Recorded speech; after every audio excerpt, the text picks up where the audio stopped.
dreams align.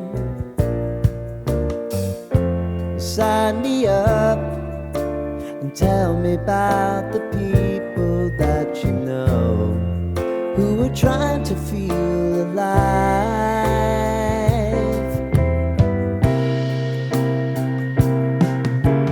Life can get hard, so honey, if you need. Hello friends, आप सबको मेरा नमस्कार। मैं सस्मिता आप सबको मेरे चैनल माइस बैचलर स्टोरी में स्वागत करती हूँ।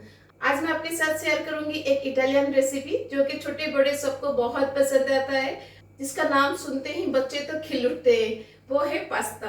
आज मैं आपके साथ शेयर करूंगी चीज pasta with white sauce recipe. बस कुछ छोटे छोटे टिप्स एंड ट्रिक्स है, उसको फॉलो करके बनाइएगा तो बिल्कुल परफेक्ट इटालियन स्टाइल पास्ता आप घर पर भी बना सकते हैं। तो ये जो पास्ता है वो 3 स्टेज में बनाया जाता है। पहले स्टेज में हम पास्ता को बॉईल करेंगे और सेकंड स्टेज में हम कुछ वेजिटेबल्स को रेडी करेंगे। और ये जो सेकंड स्टेप है ये ऑप्शनल है, आप चाहे तो इसमें वेजिटेबल्स डाल के बना सकते हैं, नहीं तो आप इसको स्किप करके सिंपल व्हाइट सॉस में पास्ता को डाल के भी बना सकते हैं। लेकिन हम इंडियन मदर्स जो होते हैं बच्चों के लिए जब कुछ बनाते हैं तो कहीं ना कहीं उसमें वेजिटेबल थोड़ा सा डाल ही देते हैं ताकि उनके लिए थोड़ा सा हेल्दी बन जाए। इसलिए मैं थोड़ा सा वेजिटेबल्स इसमें डालती हूँ। और क्या क्या वेजिटेबल डालती हूँ मैं आपको आगे बताऊंगी। और थर्ड स्टेप में हम व्हाइट सॉस बनाएंगे। फिर तीनों स्टेप्स को असेंबल करके हम एक परफेक्ट इटालियन पास्ता बनाएंगे। अगर आपको आज की चीज पास्ता विद व्हाइट सॉस की रेसिपी अच्छी लगेगी तो अपने फ्रेंड्स एंड फैमिली के साथ जरूर शेयर कीजिएगा। अगर मेरे चैनल में नए हैं तो प्लीज सब्सक्राइब जरूर कीजिएगा। तो चलिए फिर बनाते हैं बिल्कुल इटालियन स्टाइल में चीज पास्ता विद व्हाइट सॉस। तो पहले हम पास्ता को बॉईल कर लेंगे। पास्ता को बॉईल करने के लिए मैंने यहाँ पे पानी बैठा दिया है। आप देख सकते हैं पानी में अभी रोलिंग बॉईल आ गया है। पानी में ऐसे ही बॉईल आने तक पानी को गर्म करिएगा, उससे पहले इसमें कुछ भी मत डालिएगा।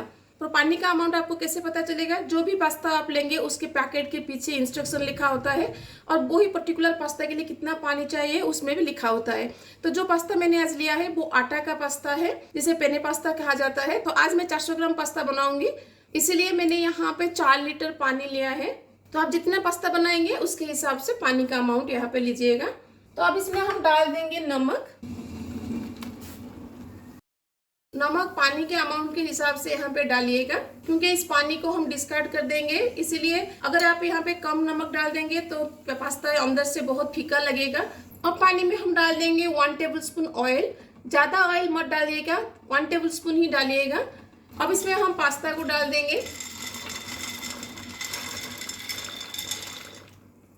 और कितना टाइम पास्ता को बॉईल करना है वो भी पास्ता का जो पैकेट रहता है उसमें लिखा होता है। ये जो पास्ता मैंने लिया है इसको मैं 10 मिनट के लिए बॉईल करूंगी। अगर आपके पैकेट में कोई इंस्ट्रक्शन नहीं लिखा होता है या फिर आप लोकल पैकेट लेते हैं तो आप मिनिमम पास्ता को 10 से 15 मिनट के लिए बॉईल करिएगा। तो पास्ता डालने के बाद कच्ची से इसको थोड़ा सा ऊपर नीचे कर लीजिएगा, नहीं तो पास्ता जाके नीचे से लग जाएगा। इसलिए पास्ता डालने के बाद इमीडिएटली इसको कच्ची चला के ऊपर नीचे थोड़ा कर लीजिएगा और बीच बीच में भी इसको थोड़ा सा ऊपर नीचे करते रहिएगा ताकि नीचे जाके ना बैठे। अब इसको हम 10 मिनट के लिए बॉईल करेंगे।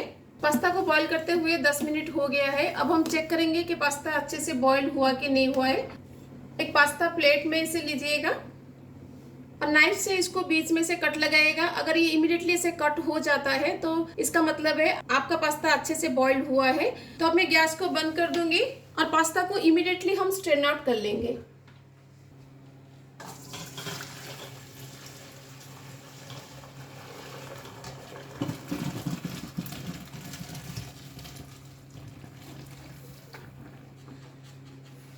और पास्ता में हम थोड़ा सा पानी डाल के इसको ठंडा करेंगे ताकि इसका जो कुकिंग प्रोसेस है वो स्टॉप हो जाए और ज़्यादा सॉफ्ट ना हो।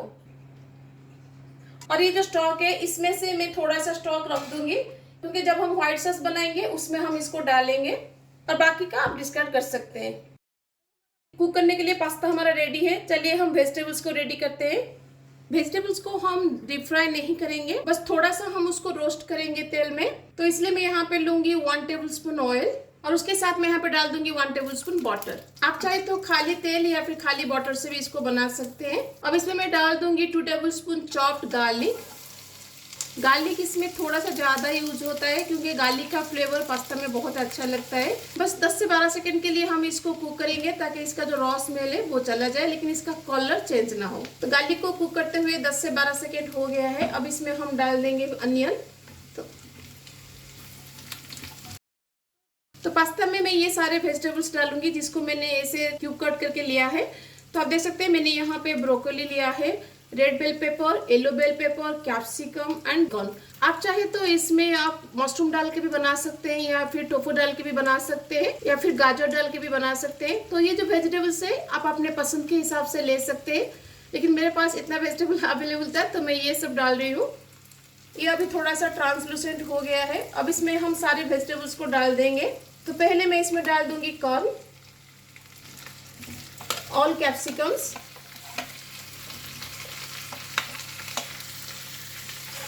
And broccoli.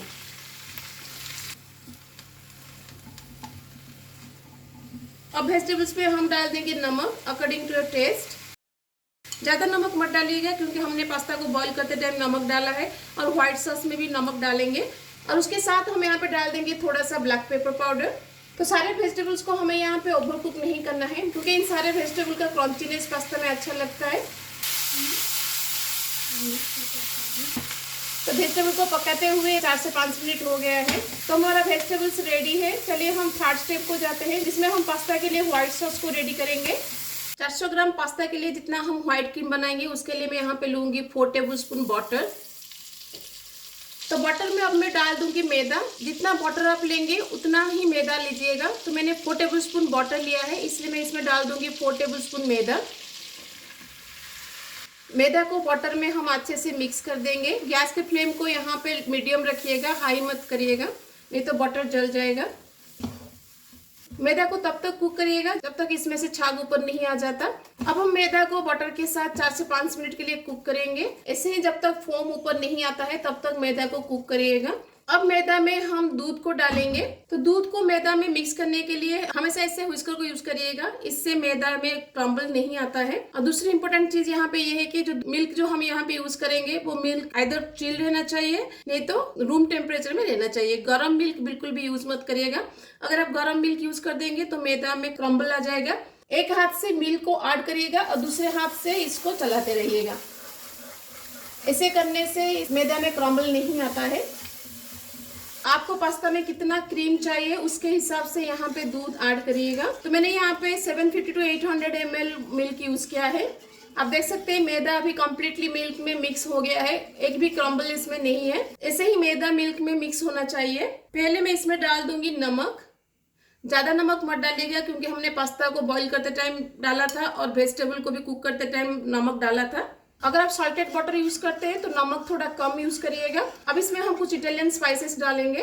अब इसमें मैं डाल दूंगी 1 teaspoon oregano, 1 teaspoon mix herb. अब इसमें मैं डालूंगी थोड़ा सा बेसिल। मेरे पास ड्राई बेसिल था तो इसलिए मैं डाल रही हूँ। अगर आपको फ्रेश बेसिल मिलता है तो फ्रेश बेसिल को चॉप करके इसमें डालिएगा, उससे बहुत अच्छा फ्लेवर पास्ता को मिलेगा। और उसके साथ मैं यहाँ पे डाल दूंगी थोड़ा सा चिली फ्लेक। अब इन सबको हम सॉस में अच्छे से मिक्स कर देंगे। तो ये सारे मैंने इटालियन स्पाइसेस डाला है। इसको थोड़ा सा इंडियन टच देने के लिए मैं इसमें इंडियन स्पाइसेस यूज करूंगी। तो इसमें मैं डाल दूंगी 1/4 टीस्पून ऑफ नटमेग पाउडर और जायफल पाउडर। अगर आपके पास जायफल पाउडर नहीं है तो आप जायफल को ग्रेट करके भी डाल सकते हैं। थोड़ा सा डालिएगा, ज्यादा जरूरत नहीं है क्योंकि जायफल का जो फ्लेवर है बहुत स्ट्रॉन्ग होता है। तो आप देख सकते हैं सॉस अभी थोड़ा सा गाढ़ा हो रहा है। तो इस स्टेज पर मैं इसमें डाल दूंगी थोड़ा सा स्टॉक जो हमने बचा के रखा था। ज्यादा मत डालिएगा, थोड़ा सा डालिएगा। अगर बाद में जरूरत पड़ती है तो फिर बाद में इसको हम मिक्स करेंगे।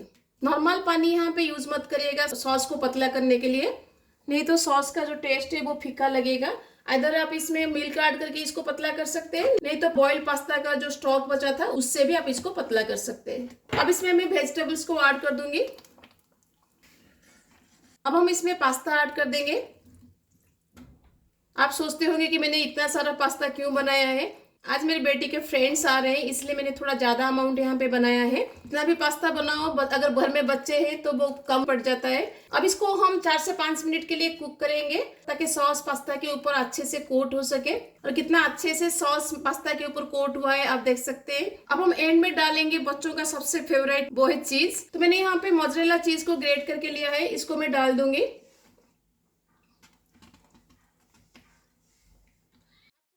आप चाहे तो यहाँ पे चेदर चीज या फिर दूसरे कोई भी चीज को ग्रेट करके डाल सकते हैं। और पास्ता में थोड़ा सा क्रीमीनेस के लिए मैं यहाँ पे हमेशा डालती हूँ चीज स्प्रेड। ये ऑप्शनल है, अगर आपके पास है तो डालिएगा, नहीं तो खाली चीज़ डाल के भी इसको बना सकते हैं। लेकिन होटल एंड रेस्टोरेंट वगैरह में चीज़ स्प्रेड डाला जाता है, तभी जाके पास्ता में एक क्रीमीनेस आता है। चीज़ और चीज़ स्प्रेड का अमाउंट आप अपने बच्चों के पसंद के हिसाब से कम या ज़्यादा कर सकते हैं। और यहाँ पे मैंने मोज़रेला चीज़ यूज़ किया है, आप चाहें तो चेदर चीज़ या मोज़रेला चीज़ को मिक्स करके भी डाल सकते हैं, या फिर खाली चेदर चीज़ भी यूज़ कर सकते हैं, या फिर आपके पास जो भी चीज़ अवेलेबल है उसको डाल के आप इसको बना सकते हैं। क्योंकि कोई भी चीज़ डाल दो, बच्चों को हर एक चीज़ पसंद आता है। अगर आपको लग रहा है कि सॉस थोड़ा गाढ़ा हो रहा है तो आप थोड़ा सा वो स्टॉक डाल सकते हैं, नहीं तो आप यहाँ पे मिल्क भी ऐड कर सकते हैं। अगर आपको थोड़ा सा तीखा चाहिए तो आप थोड़ा सा black pepper powder white sauce में भी डाल सकते हैं।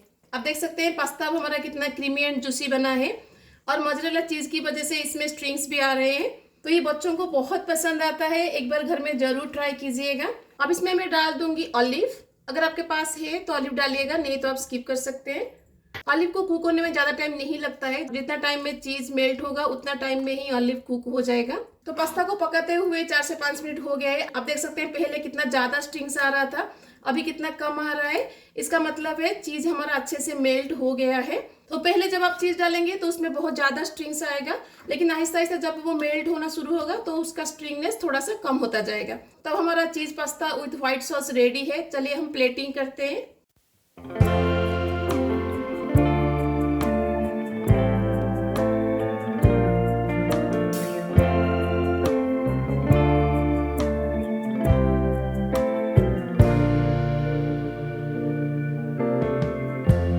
Lighten up, take me on your magic river.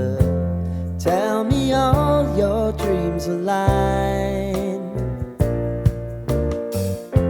Sign me up and tell me about the people that you know who are trying to feel alive. तो कैसी लगी आपको मेरी चीज पास्ता विथ व्हाइट सॉस की रेसिपी? ये बहुत ही tasty लगता है। जो भी मैंने टिप्स एंड ट्रिक्स आपको बताया उसको फॉलो करके बनाइएगा तो बिल्कुल परफेक्ट इटालियन स्टाइल में पास्ता आप घर पर भी बना सकते हैं। और जो भी इटालियन स्पाइसेस मैंने यूज किया ये मार्केट में आजकल बहुत इजीली मिल जाता है। तो मेरी रेसिपी को फॉलो करके घर में एक बार जरूर ट्राई कीजिएगा, देखिएगा सबको कितना पसंद आता है।